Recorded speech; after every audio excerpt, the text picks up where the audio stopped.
Սիրելի երազդանցիներ, այսօր Հայաստանի Հանրապետության պետական տոնացույցում շատ կարևոր և նշանակալի օր է, Հանրապետության օր։ Այն նշանավորվում է 1918 թվականին առաջին անգամ պետականության կազմավորմամբ։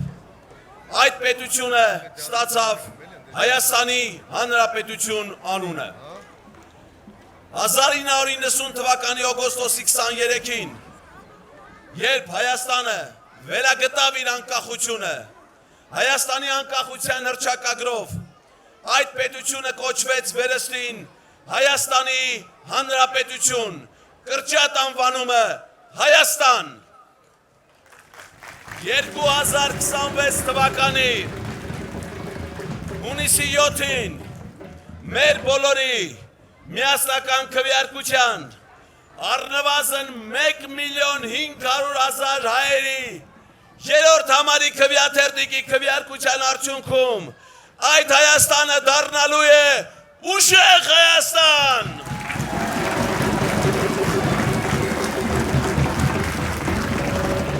Այս խորհրդանշական օրը այսօր առավոտյան Սարդարապատի հուշահամալիր էին այցելել ամենայն հայոց կաթողիկոս Գարեգին II-ը և ուժեղ Հայաստանի մեր թիմակիցները։ Այլ մարդ այսօր այնտեղ չկար, բայց նույն օրը խափանվել է մեր վեհապար հայրապետի մուտքը Սարդարապատի հուշահամալիր։ Հայրենիքի գողերը փորձում էին արգելել մեր վեհապարին բարձրանալ Սարդարապատի հուշահամալիր և աղոթք հղել առնստված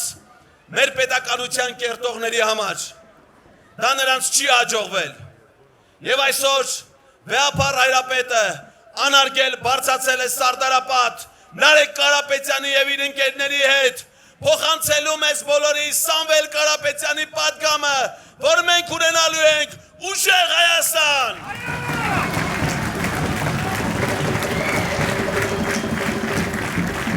Սիրելի երազդանցիներ,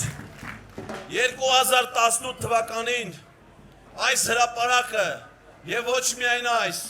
Հայաստանի մյուս բոլոր հրապարակները լեցուն էին մարդկանցով։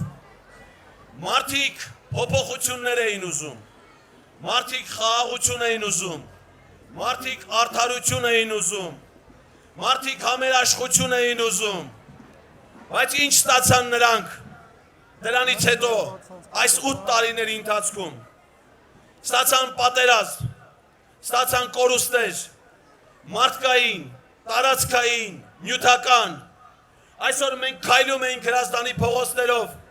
և Հրազդանի շենքերի պատերին տեսնում այս քաղաքի այն հերոսական զավակների պատկերները, ովքեր իրենց կյանքն են տվել հանուն հայրենիքի։ Իսկ այսօր հայրենիքի գողերը, դավաճանները ուրանում են նրանց զոհողությունը, նրանց զոհողության վայրը մեր հայրենիքը չեն ուզում համարել։ Սա չի ներվելու և հիմա փորձում են վախի, շանտաժի, ատելության մթնոլորտով մարդկանց հետ պահել ուժեղ Հայաստան ունենալու իրենց գաղափարից ու տեսիլքից։ Դա չի հաջողվելու։ Ուզում եք մարդկանց վստահությանն արժանանալ, ներկայացրեք ծրագրեր, ներկայացրեք խոստումներ, վստահություն առաջացրեք մարդկանց մոտ, որ կարող եք փոխել նրանց կյանքը։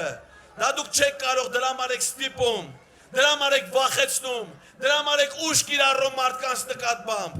Սա հիմա եք անում, իսկ հունիսի 7-ը լինելու է այդ մարդկանց ձեր պատասխան տալու ժամանակը և նրանք այդ պատասխանը կտան երրորդ համարի քվեաթերթիկով և այդ ժամանակ մենք ունենալու ենք